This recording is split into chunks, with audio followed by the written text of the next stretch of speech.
Assalamualaikum warahmatullahi wabarakatuh. Perkenalkan, nama saya Dania dengan NIM 32 2019 005, Program Studi Administrasi Pendidikan, mata kuliah Kepemimpinan Pendidikan. Di sini saya akan mereview jurnal penelitian. Judul penelitiannya Kepemimpinan Pendidikan di Era Disrupsi. Jurnal tersebut Jurnal Ilmiah Ilmu Pendidikan, volume 5,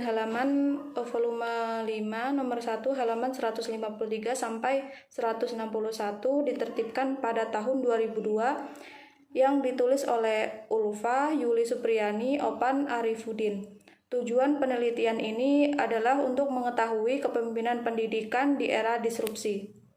Belakang. Disrupsi merupakan inovasi mengambil alih sistem lama dengan teknologi digital yang lebih efisien dan berguna. Perubahan global yang begitu cepat mengakibatkan semua sendi kehidupan ikut berubah, sehingga perubahan yang kita alami bukan hanya terletak pada komunikasi, teknologi, transportasi, informasi, perdagangan, kesehatan, keamanan, pertanian, dan politik saja, tetapi berkaitan dengan perilaku manusia yang memicu munculnya megatrend baru.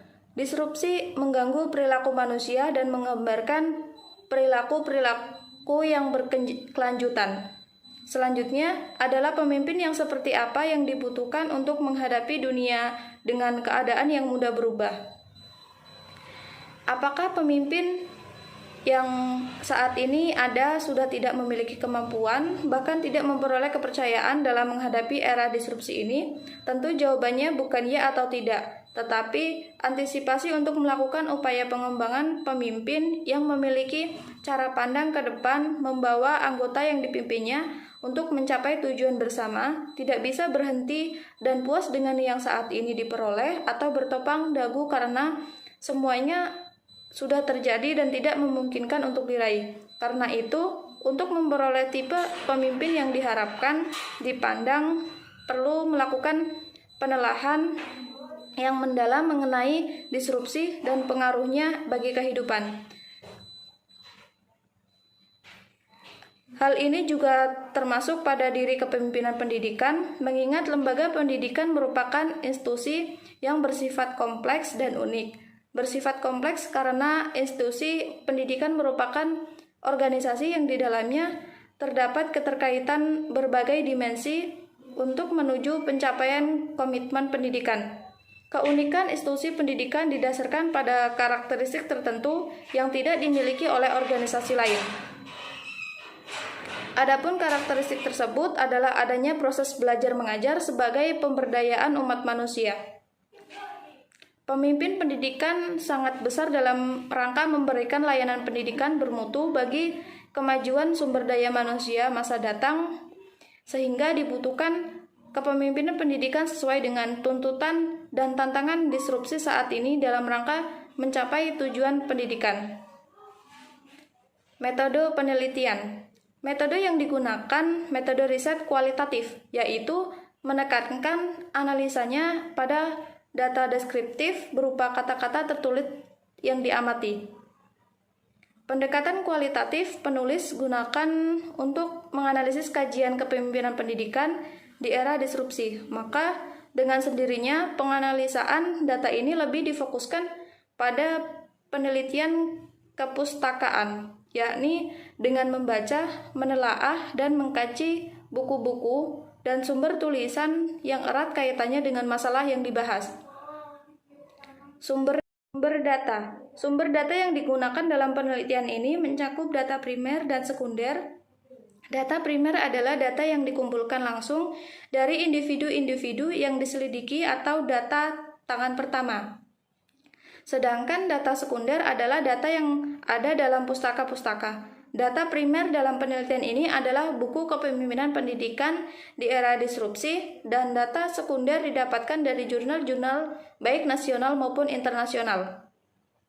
Metode penelitian. Metode yang digunakan metode riset kualitatif, yaitu menekankan analisanya pada data deskriptif berupa kata-kata tertulis yang diamati. Pendekatan kualitatif penulis gunakan untuk menganalisis kajian kepemimpinan pendidikan di era disrupsi. Maka dengan sendirinya penganalisaan data lebih difokuskan pada penelitian kepustakaan, yakni dengan membaca, menelaah, dan mengkaji buku-buku dan sumber tulisan yang erat kaitannya dengan masalah yang dibahas. Objek penelitian. Dalam penelitian ini, objek penelitian yaitu objek formal dan objek material. Objek formal dalam penelitian ini berupa data, yaitu data yang berhubungan dengan kepemimpinan pendidikan, sedangkan objek materialnya berupa sumber data. Dalam hal ini adalah kepemimpinan pendidikan di era disrupsi. Hasil penelitian.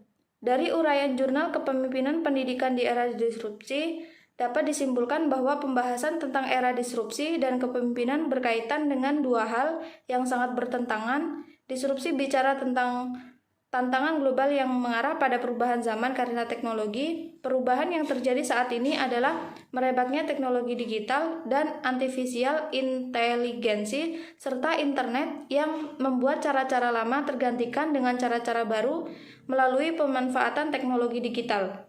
Dengan hadirnya teknologi digital dan inteligensi buatan, pekerjaan manusia dapat dilakukan dengan cepat, praktis, tidak berbelit-belit, dan simpel.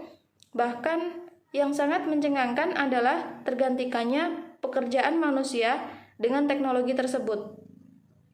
Sedangkan kepemimpinan berkaitan dengan seperangkat kompetensi yang harus dimiliki seorang pemimpin dalam membawa lingkungan organisasinya, mulai kelompok kecil sampai dengan suatu bangsa, agar tetap bisa survei, tidak tenggelam tetapi lebih maju dengan menggunakan teknologi. Sehingga dibutuhkan kepemimpinan pendidikan sesuai dengan tuntutan dan tantangan disrupsi saat ini, dalam rangka mencapai tujuan pendidikan.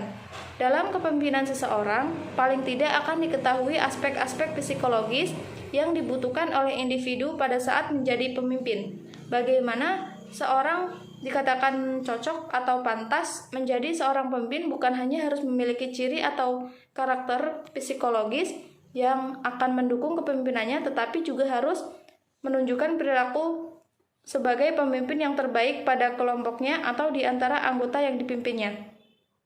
Seorang pemimpin perlu memiliki berbagai kelebihan psikologis, di antaranya kelebihan yang dapat mengantarkan seorang pemimpin menjadi lebih unggul daripada anggotanya, yaitu yang pertama, kecerdasan, yang kedua, kedewasaan, yang ketiga, motivasi diri, yang keempat, pengelolaan emosi, yang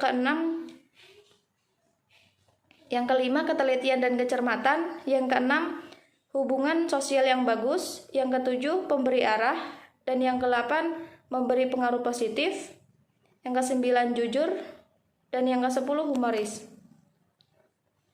Demikian review jurnal yang dapat saya paparkan. Saya akhiri. Wassalamualaikum warahmatullahi wabarakatuh.